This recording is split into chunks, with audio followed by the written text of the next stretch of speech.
नमस्कार। एबीपी गंगा के web bulletin में आपका स्वागत है और आज बात करेंगे सीतापुर की 3 बड़ी खबरों की।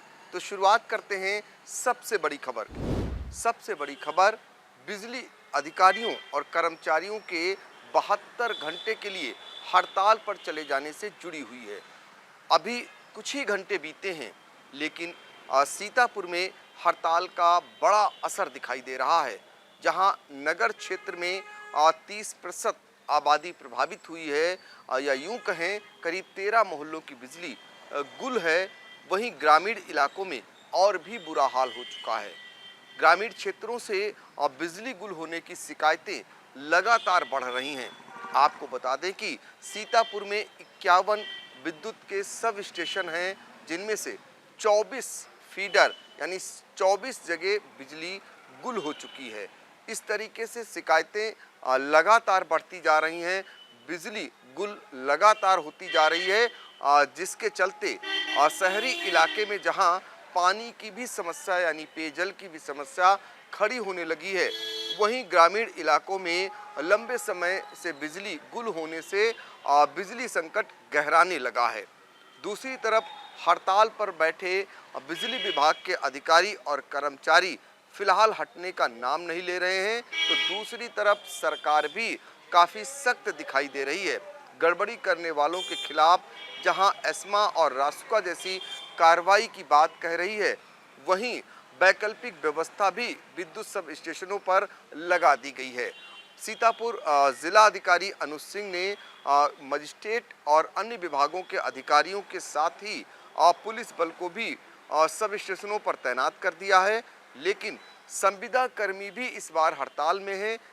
इस वजह से बहुत सारे विद्युत सब स्टेशनों पर बिना कर्मी के ही वो संचालित किए जा रहे हैं। ऐसे में जब तकनीकी खराबी जहां भी आ रही है, उसको दुरुस्त करा पाना मुश्किल हो रहा है।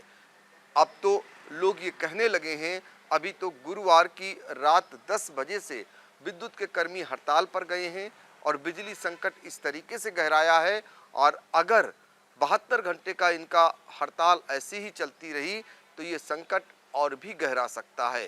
फिलहाल प्रशासनिक और पुलिस के कर्मी मुस्तैद हैं इन स्टेशनों पर। हालांकि कहीं से भी कोई गड़बड़ी की शिकायत उस तरीके की नहीं आई है, लेकिन लोगों की शिकायतें बिजली गुल होने से बढ़ने लगी है। अब हम बात करेंगे दूसरी बड़ी खबर की। दूसरी बड़ी खबर भी इसी हड़ताल से जुड़ी हुई है।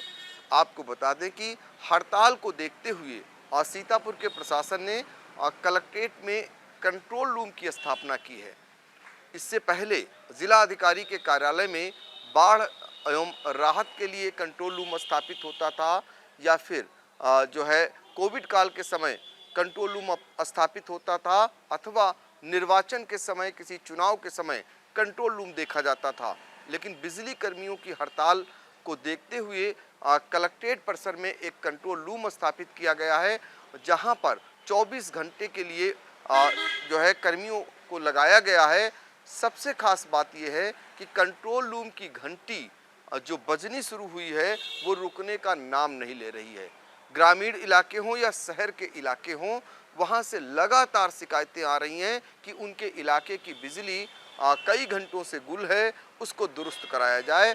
बिजली न होने से उन्हें ये परेशानी हो रही है, लेकिन जो कर्मचारी और अधिकारी वहां पर तैनात किए गए हैं, उनके सामने वही समस्या आ रही है कि वो आखिर दुरुस्त किससे कराएं, क्योंकि बिजली कर्मचारी और अधिकारी, जिसमें 23 संगठन से जुड़े हुए कर्मी हैं, वो सारे हड़ताल पर हैं। यहाँ तक कि संविदा कर्मी भी हड़ताल पर चले गए हैं। इस वजह से ये समस्या और भी गहरा गई है। आलम यह है कि धार्मिक नगरी नैमिषारण्य की भी बिजली गुल हो चुकी है। तो इस तरीके से सीतापुर में बिजली हड़ताल का बड़ा असर दिखाई दे रहा है, और हालांकि सब स्टेशन ज़्यादातर कहेंगे अभी भी संचालित हैं, जिन पर लगातार प्रशासन और अन्य विभाग के अधिकारियों समेत पुलिस बल के लोग ड्यूटी अपनी बजा रहे हैं। अब हम बात करेंगे तीसरी बड़ी खबर की। तीसरी बड़ी खबर सीतापुर के लहरपुर कोतवाली इलाके से जुड़ी हुई है, जहां पर एक घर की छत पर सो रहे एक युवक की सीढ़ी लगाकर हत्याभियुक्त ने हत्या कर दी। हत्या की यह वारदात इस तरीके से हुई कि एक हत्याभियुक्त आता है और सीढ़ी लगाकर छत पर चढ़ जाता है और उसके बाद उसकी धारदार हथियार से हत्या कर देता है। लोगों का कहना है कि काफ़ी देर तक जो मृतक है उसका हत्याभियुक्त से गुत्थम गुत्थी भी होती है, वो बचाव भी करता है। चूँकि जो हत्याभियुक्त था वो धारदार हथियार लेकर आया था, इसलिए उसका जोर नहीं चल सका और उसकी मौत हो जाती है।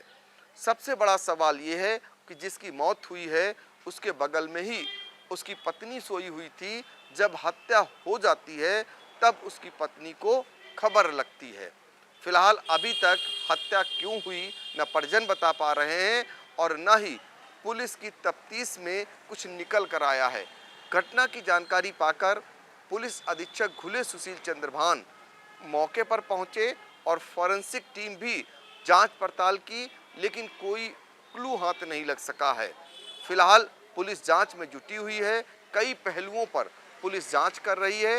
हत्या के कारणों को तलाशा जा रहा है और अभी वो पुलिस के हाथ नहीं लग सके हैं, लेकिन पुलिस का ये भी कहना है कि हत्याभियुक्त बच नहीं पाएगा।